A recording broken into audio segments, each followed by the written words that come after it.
એ પિતા અને દીકરીનો પ્રેમ, એ માં અને દીકરીનો પ્રેમ. વાત કહી ને કે શાસ્ત્રની અંદર શાસ્ત્રકારો એમની પાસે શબ્દો ખૂટ્યા છે આ પ્રસંગને બિરદાવવા માટે થઈને.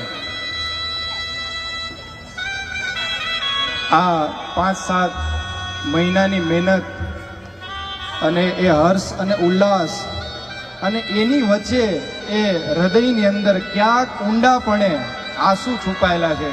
ખબર છે કે હમણાં જ થોડા ક્ષણની અંદર 4 ફેરા પૂરા થશે અને એ લાડલી દીકરી હંમેશને માટે એ એમનું ઘર છોડી, મા બાપ, ભાઈ બહેન, દાદા દાદી બધું જ છોડી અને હંમેશને માટે જતી રહેશે. એક શાસ્ત્ર સંમત વાત કરીને આપણે લગ્ન પત્રિકામાં પ્રવેશ કરીએ. દક્ષ રાજા યજ્ઞ કરે છે અને આપ સૌ જાણો છો કે એ યજ્ઞનું પરિણામ શું હતું. ભગવાન શિવનું અપમાન કરવા માટે થઈને યજ્ઞ થયો. દક્ષ રાજાનું માથાનું છેદન થયું અને દેવતાઓ દ્વારા જ્યારે શિવજીને પ્રાર્થના કરવામાં આવ્યું ને ત્યારે એ શિવજીએ બકરાનું મોઢું ચડાવીને દક્ષને સજીવન કર્યો.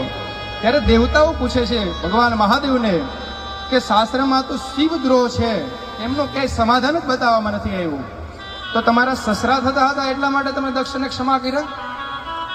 તો કે ના દેવતાઓ, એ મારા સસરા થતા હતા એટલા માટે મેં એ દક્ષને ક્ષમા નથી કર્યો. એ દક્ષે એના જીવનની અંદર એ દીકરીનું કન્યાદાનનું જે પુણ્ય છે ને એ આજે દક્ષને ફરીવાર જીવિત કરે છે. આવું કન્યાદાનનું મહત્વ. આવો વધુ સમય ન લેતા પહેલા શ્લોકમાં ભગવાન ગણપતિ દાદાને પ્રાર્થના કરી કે હે ગજાનન, આપ તો વિઘ્ન હરતા છો, મંગલ કરતા છો. આ નવ દંપતીના જીવનમાંથી તમે સદાને માટે વિઘ્ન હરનારા અને મંગલ કરનારા બનો. બીજા શ્લોકની અંદર આ તો આપણે તો નિમિત્ત બન્યા છીએ. ગણપતિનું લાંબુ અને નિરોગી આયુષ્ય કરો. વિષ્ણુ કરો તો સંપદામ.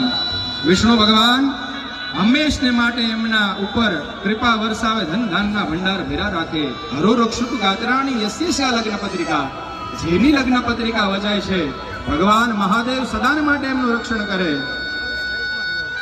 ચોથો શ્લોક ગ્રહોની 9 ગ્રહ, 27 નક્ષત્ર, 10 યોગ, આ બધાને પ્રાર્થના કે આમની બંનેની કુંડળીની અંદર આપ સાનુકૂળ બનો.